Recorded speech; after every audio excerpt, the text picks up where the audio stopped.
ప్రపంచంలో నిద్రపోవడం, ఆట బొమ్మలతో ఆడుకోవడం వంటి తేలికైన జాబ్స్ మాత్రమే కాదు. ఆకాశాన్నంటే టవర్లకు లైట్ బల్బులు అమర్చడం, అత్యంత ప్రమాదకరమైన పరిస్థితుల్లో డ్రైవ్ చేయడం వంటి ఉద్యోగాలు కూడా ఉన్నాయి. అయితే వీటన్నిటిలో ఒక ఉద్యోగం ప్రపంచంలోనే అత్యంత కష్టతరమైనదిగా నిలుస్తుంది.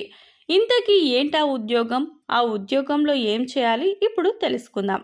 చల్లటి ప్రదేశాల్లో షిప్ యార్డ్లలో శీతాకాలంలో పనిచేసే ఉద్యోగమే ఈ ప్రపంచంలో అత్యంత కష్టతరమైన ఉద్యోగం. ఈ చల్లని ప్రదేశాలలో ఉష్ణోగ్రత 0 డిగ్రీల సెల్సియస్ కంటే చాలా తక్కువగా ఉంటుంది.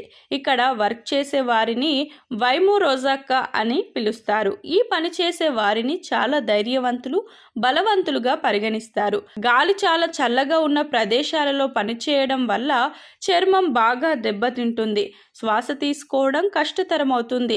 వైమోరోజాక్క కార్మికులు ఉష్ణోగ్రత -50 డిగ్రీల సెల్సియస్ కంటే తక్కువగా ఉండే ప్రదేశాల్లో పనిచేస్తారు. వైమోరోజాక్క కార్మికులు ఈ శీతల ప్రదేశాల్లో సంవత్సరంలో సగం కాలం వరకు పనిచేస్తారు. శీతాకాలంలో వారు సైబీరియా, నార్వే, కెనడా వంటి ప్రదేశాల్లో పనిచేస్తారు. ఇక్కడ మంచు విపరీతంగా కురుస్తుంది.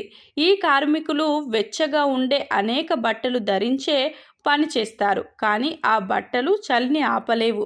ఆ చలిలో చాలా కష్టమైన అనేక పనులను చేయాల్సి ఉంటుంది. చలికి పనిచేయడం, ఆగిపోయిన యంత్రాలను సరిచేయాలి. ఆ సమయంలో తిమ్మిరిలతో బలహీనంగా మారిన చేతులను ఉపయోగించాలి. ఆ యంత్రాలను సరిచేసేటప్పుడు ఏ చిన్న పొరపాటు చేసినా చేతులకు గాయాలయ్యే ప్రమాదం కూడా ఉంటుంది.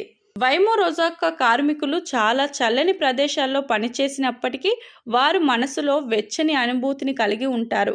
ఎందుకంటే ఒకరికొకరు మంచి స్నేహితులుగా ఉంటూ ఒకరికొకరు సహాయం చేసుకుంటూ ఉంటారు. చీకటిగా ఉన్నా, చల్లగా ఉన్నా సంతోషంగా ఉంటారు.